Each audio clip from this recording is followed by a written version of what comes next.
High high, আমি তো দেরি করে ফেলাইলাম। কয়েক হাজার টন ইলিশ ভারত যাইব। ওরা মনে হয় আমার রাখে সবাই বিমানে উঠে গেছে। না না, তাড়াতাড়ি যাই তৈব। এই ইন্ডিয়ার টোটটাই কেমন জানি, যখন তখন যাওয়া লাগে। ধর, আমগো কি একটা প্রিপারেশনের দরকার নাই নাকি? ভালো করে লাগেজটাও গোছাইতে পারি নাই। যাই, তাড়াতাড়ি যাই, বিমান ধরতে হইব।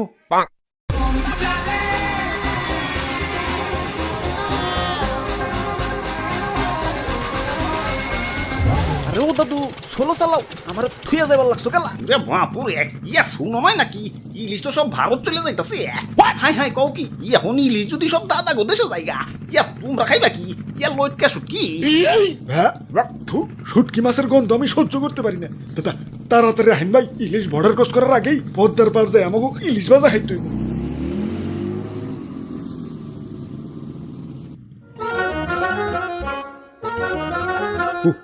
ওই তো একটা মাছের দোকান। ওই ভাই, আসেন আসেন, একদম টাটকা মাছ, এইমাত্র ফ্রিজ থেকে বাইর করে আনছি। ওরে বাপুরে, ইলিশ কই? আরে ইলিশ বাদ দাও তো, এই যে দেখো কত বড় পাঙ্গাস। আরে ভাই পাঙ্গাস তো লাগবো না, ইলিশ লাগবো, ইলিশ। ইলিশের যে দাম, তার চেয়ে ভালো সেম বাজেটে একটা বড় দেখাটা পাঙ্গাস মাছ দিয়ে দেই, নিজেরা তো খাইবাই, লগে আত্মীয় স্বজন গো দাওয়াত দেখা হইতে পারবা। ওরে বাপুরে, আমাকে সেম বাজেটে ইলিশ মাছই লাগবো। ইয়া শুনছি ইলিশ নাকি ভারত চলে যাইব। ইয়া পরে যদি দাম আরো বাইরা যায়, তাই তো ভারত যাওয়ার আগে আমরা ইলিশ ভাজা খেতে এসেছি। ইয়া দেও, আমাকে ইলিশ মাছ দেও। আরে তাইলে তো তোমরা লেট করে ফেলাইছো। এই তো একটু আগে লাগেজ মাগেজ গুছিয়ে এয়ারপোর্টের দিকে রওনা দিল। ওখান থেকে সোজা দাদা গো দেশ। তে কাম হইছে, যে নেই বাঘের বয় ও নেই রাইত হয়। দাদু, ইলিশ এয়ারপোর্টের দিকে গেছে, এখনো ভারত যায় নাই। লাগাও ব্যাগ গিয়ার। বাহ, কি সুন্দর বিমান!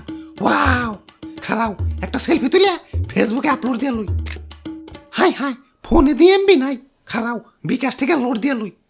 হাই হাই, বিকাশেও দি টাকা নাই, টাকা তো সব কার্ডে আছে। এখন কার্ডে থেকে বিকাশে কেমনে আনি? আরে ইলিশ ভাই, এত টেনশন করার কি আছে? কার্ড থেকেও তো বিকাশে টাকা ঢোকান যায়। এই যে দেখেন, প্রথমে আপনি বিকাশে যান, তারপর অ্যাড মানিতে গিয়ে কার্ড টু বিকাশ অপশনে যান, তারপর ভিসা সিলেক্ট করেন, প্রয়োজন মতো অ্যামাউন্ট দেন, তারপর কার্ডের ডিটেলস দিয়ে নেক্সট ধাপে ওটিপি দেন।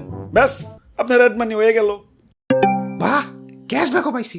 যাই, এখন বিমানে চড়ি গে। ওরে বাপুরে, ইয়া খারাও। না, সময় নাই, বিমান ছেড়ে দিব। আমার আবার দাদা গো দেশে, মানে ইলিশ লাভারের দেশে যাই। তুই কেলা ওই দেশে যাওয়া লাগবো কেলা? আমগরে কি ইলিশ লাভার মনে হয় না? ধুর, তোমরা ইলিশ লাভার? সি, আমার একটু দাম বেশি দেখে অন্য দোকানে যে পাঙ্গাস কিনা খাও, তোমরা আবার ইলিশ লাভার? সি, ইয়ে মানে তোমার দাম যদি অস্বাভাবিক ভাবে বাইরে যায়, তাহলে তো পাঙ্গাস কিনাই ভালো। একটু বেশি দাম দিয়ে যদি কিনা খাওয়ার সাহস না পাও, তাহলে তোমরা কিসের ইলিশ লাভার? দাদারা আমার জন্য হাহাকার লাগাই দিছে। আমার সংকটে তো ওদের দেশে আমার দাম 5,000 টাকা পর্যন্ত চলে গেছিল। তা ওরা কিনা খাইছে। ভালোবাসলে ওদের মতো ভালোবাসবা, তা না খালি কাও দাম কমাও, দাম কমাও। হ্যাট, তখন দেশে থাইকা কি আমার দাম কমাম রে? যা ভাগ, ডিস্টার্ব করিস না।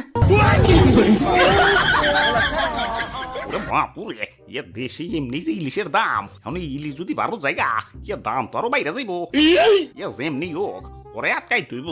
ওরে বাপুরে, এই জোয়ান বয়সে তুমি বউ বাচ্চা রেখে বিদেশ যাইয়া, ওদের কথা কি একবার ভাইবা দেখছো?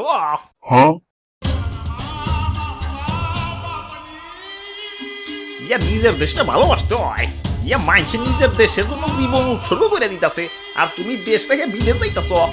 ইয়া কবি বলেছেন, এই দেশেতেই জন্ম যেন এই দেশেতেই মরি। দাদু কিন্তু ঠিক কইছে ভাই, জন্ম নিবেন এই দেশে আর দাফন নেবেন দাদা গো টয়লেটে।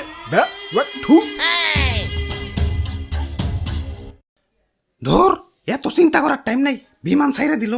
আমার বউ বাচ্চা দেখে রাখো। Bye bye Bangladesh.